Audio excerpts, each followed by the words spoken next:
Today we're going to be, or in this video, we're going to be looking at the composition of functions involving quadratic equations. Really the key in composition of functions is making sure that we follow the correct order when we evaluate. And part of that is making sure that you're reading this correctly. So what we're asked to do is find this quantity here.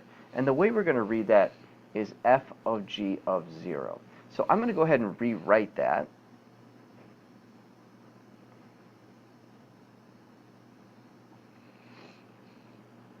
So that we know exactly what we're trying to find. When we start with a composition of functions, we're going to start looking at the number. This is our first input. So our first input here is this 0. And we want to think about where we're going to plug that in. Which function does that go with? Well, it's going to go with whatever function is closest to that input value.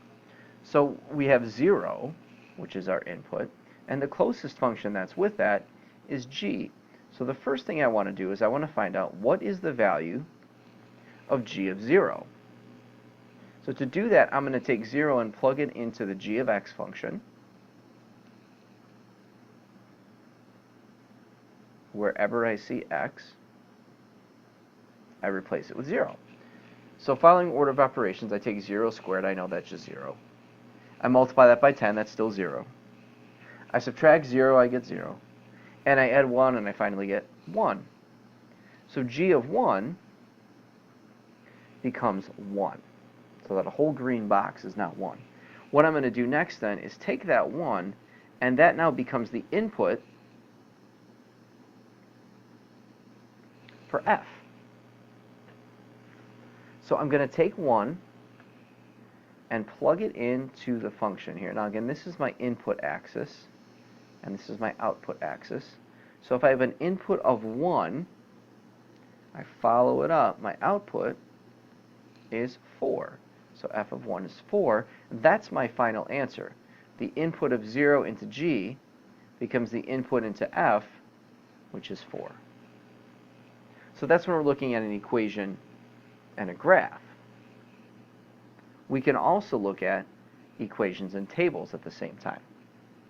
Again, how do we read it? We start with the outer saying g, so g of f of 5. 5 is my first input, and it's closest to f. So the first thing I want to find is f of 5. In a table, if I have a function definition f of x, that's my output, and f of x is my input. X is the input value. Okay, so it's a function of an input. So what that means is, with f of 5, my input is going to be 5. I go to x, I go to 5, and I'm just going to put a little circle around it. And then so my output then, when 5 is my input, is 2. What I really want to find next then is g of 2. And to find that, I'm going to take 2 and plug it into the g function. So g of 2 equals negative 4 times 2 squared minus 6 times 2 plus 8. So following order of operations, I know that 2 squared is 4, and I multiply that by negative 4, I get negative 16. And I know that negative 6 times 2 is negative 12, and I add 8.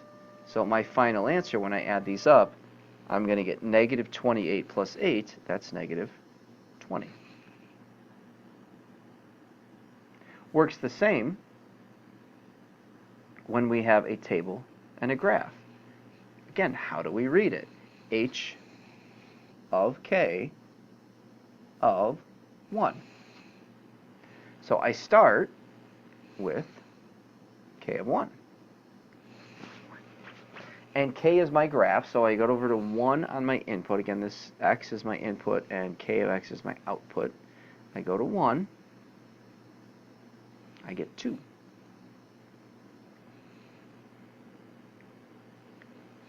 And so an input of 1 gives me an output of 2. Then I'm going to find h of 2. And once again, my input here and my output here. An input of 2 gives me an output of negative 20. And then finally, one more that's a little bit more complicated with this table and equation 1. We're not going to have a 0 this time, unfortunately. So we're going to plug this in first. We're going to read g of h of 3.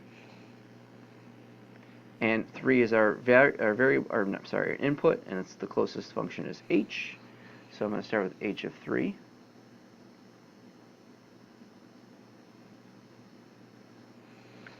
And again, order of operations, 3 squared is 9. Multiply that by 2, I get 18. And take away 8, I get 10. So that's what h of 3 becomes, 10. Now that's going to go in to g. So next I'm going to find g of 10. Input of 10, output is 130. And so that's how composition of functions works. Again, it's reading it out. It might help to write out what the words actually are. Start with the function that's closest to your input value and kind of work your way back to the front. Whatever your output of the first function is becomes the input of the second function.